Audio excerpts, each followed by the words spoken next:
Praise the lord. ప్రభువైన యేసు క్రీస్తు నామములో మీ అందరికీ ఉదయకాలపు శుభాలు తెలియజేయుచున్నాను. ఈరోజు దేవుడు మనకు అనుగ్రహిస్తున్న అతి శ్రేష్టమైన వాక్యము మత్తయి సువార్త 5వ అధ్యాయము 8వ వచనాన్ని చదువుకుందాము. హృదయ శుద్ధి గలవారు ధన్యులు, వారు దేవుణ్ణి చూసెదరు. ఎవరైతే హృదయ శుద్ధి కలిగిన వారుగా ఉంటారో వారు దేవుణ్ణి చూసే భాగ్యాన్ని పొందుకుంటారు. దేవుని యొక్క ఆశీర్వాదాన్ని చూస్తారు.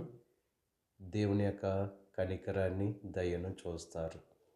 ఇక ఉదయకాల సమయంలో దేవునికి అతి ప్రియులముగా, అతి ఇష్టలుముగా మనం ఉండాలంటే హృదయ శుద్ధి కలిగిన వారంగా మనం ఉండాలి.